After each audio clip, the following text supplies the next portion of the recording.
Khi công ty mà tớ vất vả gây dựng sắp sửa lên sàn, thì tớ lại bị các chú cảnh sát hỏi thăm. Lý do là cậu bạn thân chơi xấu, đổ oan cho tớ. Tớ tay máy lấy cắp bí mật kinh doanh của người khác. Lão Tam à, cậu đúng là người thật thà chất phác. Mấy cái chuyện công ty làm ăn này, cậu có hiểu rõ không? Thôi thì cứ ngoan ngoãn ở trong này tịnh dưỡng đi nha. À đúng rồi, vợ cậu cứ để tớ chăm sóc cho cậu nhé. Ha ha ha ha ha. Tiếng cười của Trương Trọng vang vọng trong phòng giam trống trải. Bị cậu ta phản bội, tớ coi như mình bị mù mắt một phen. Nhưng tên kia lại còn dám nói sẽ đụng đến vợ mình. Nghe thấy câu này xong, một cơn đau nhói tim đột ngột tấn công toàn thân tớ. Cho đến khi ý thức của tớ dần dần trở nên mơ hồ. Rồi tớ lại mở mắt ra và phát hiện mình đã xuyên không về 15 năm trước. Lão Tam ngẩn người ra làm gì thế? Mau mau đi giúp Trương Đống xông vào nhà gái đi chứ. Chu Ngạo Văn, khoan đã. Hôm nay là ngày cưới của cái tên Trương Cống hai mặt kia mà.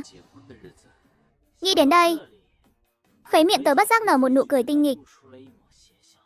Người anh em tốt của tớ ơi, cậu chẳng phải nói tớ là người thật thà sao? Cậu cưới vợ, để tớ đến người thật thà này đến làm chú rể cho cậu nhé. Chắc cậu không có ý kiến gì đâu nhỉ? Sau khi đã lên kế hoạch xong, tớ cầm điện thoại lên và gửi ngay một tin nhắn đi. Người nhận là một trong số vô vàn bạn gái của Trương Đống, mà bây giờ còn đang mang trong mình giọt máu của cậu ta. Quan trọng nhất là anh trai của cô ấy là một tay anh chị có tiếng ở địa phương mình đó. Diệp Đồng ơi, cậu giấu đôi giày cao gót ở đâu rồi? Nhỏ nhẹ nói cho tớ biết với. Không là đội đón dâu bị delay mất thôi. Giày cao gót gì cơ? Trương Đống bây giờ đang làm gì vậy? Tớ đang ở nhà cậu nè. Trương Mộng đang đứng ngay ngoài cửa chờ đón cô dâu đó. Cậu đừng có quậy nha. Cô dâu nhà tớ. Đúng rồi. Hôm nay chẳng phải là ngày cậu và Trương Đống về chung một nhà sao? Bọn tớ đến từ lâu rồi. Sau khi tin nhắn này được gửi đi, bên kia lập tức rơi vào im lặng. Giác quan thứ 6 của phụ nữ khiến Diệp Đồng ngay lập tức cảm nhận được sự khác thường.